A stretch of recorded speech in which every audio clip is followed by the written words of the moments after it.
रायगड जिल्हा परिषद शाळा करंजाडे केंद्र चिंचपाडा तालुका पनवेल जिल्हा रायगड।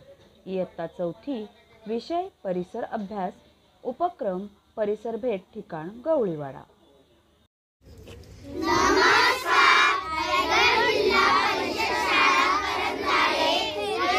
विद्यार्थी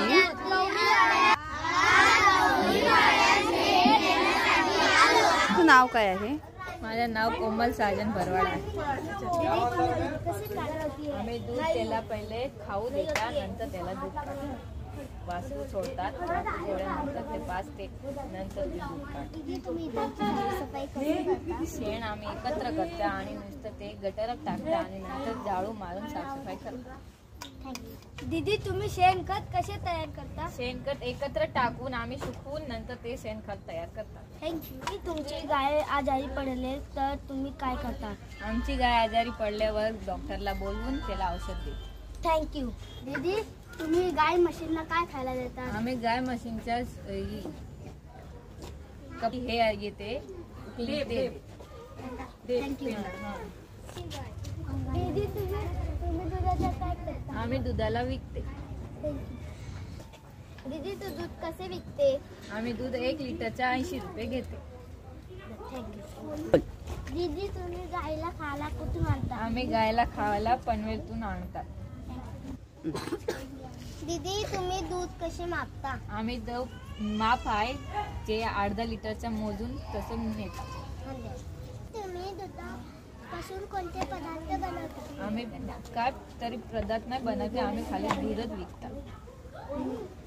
दीदी तू गाय म्हशीला कशी पाळते? आम्ही गाय म्हशीला गोठ्यात बांधून ठेवतो। थँक्यू। दीदी तुम्ही गाय म्हैस कुठे चरायला घेऊन जाता? आम्ही गाय म्हशी इथे बाजूला गवत आहे तिथे आम्ही चरायला जातो। थँक्यू। तुम्हाला विचारतो आनंद मिळतो का? हो, आम्हाला आनंद मिळतो। आम्ही दूध विकताना सगळं करताना गोठा साफ करताना आम्हाला खूपच आनंद मिळतो। थँक्यू। दीदी तुम्ही गोबरचं काय करता? शेणचे आम्ही शेणखत बनवते आणि गौरी बनवते। दीदी तुम्ही गाय म्हशीला साफ कसे करता? आम्ही गायला म्हशीला साफसुथरं पाणी आणि शॅम्पू साबण तसं लावून त्याला ब्रश घेऊन नंतर आम्ही त्याला साफसुथरं करतो। दीदी तुम्ही शेणखताचं काय करता? शेणखत आम्ही विकते, ते घेऊन जाते आणि झाडामध्ये झाड आणि जी असते ना त्याच्यामध्ये ते टाकते। थँक्यू। दीदी तुमच्याकडे किती गाय आहेत? आमच्याकडे 10-15 गाय आहेत। दीदी तुमच्याकडे किती म्हैस आहे? 20 आहे म्हैस आणि 10-15 गाय आहे। गोमूत्र काय विकतात? गोमूत्र आम्ही विकत नाही, ज्यांना पाहिजे असेल ते येते आणि नेते, त्यांना आम्ही देतो। तुमच्याकडे वासरू किती आहे? आमच्याकडे वासरू 10-15 आहे।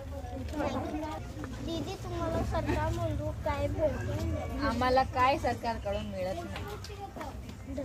मग तुम्हाला काही अपेक्षा आहेत का, काही मिळावं अशा? काय अपेक्षा नाही। जर तुमचं असं आपत्काली एखादं नुकसान झालं तर मग तुम्हाला असं वाटतं का की आपल्याला सरकारकडून काही मिळावं? काहीतरी अपेक्षा असते, पण ते त्या टायमाला अपेक्षा असते की आमची म्हैस मेली असली तर त्याला काहीतरी तुम्ही त्याच्यामधले काहीतरी सपोर्ट आम्हाला करा। मला माझ्या मुलांना एवढी छान माहिती दिलीस त्याबद्दल पहिल्यांदा तुझे खरंच खूप खूप तुला थँक्स।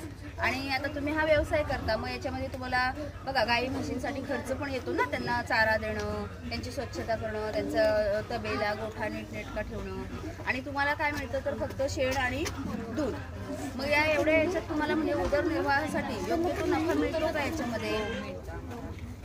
म्हणजे तुम्हाला हा व्यवसाय करताना खूप आनंद पण मिळतो आणि व्यवस्थित नफा पण मिळतो, म्हणजे तुम्हाला काही प्रॉब्लेम नाही ना?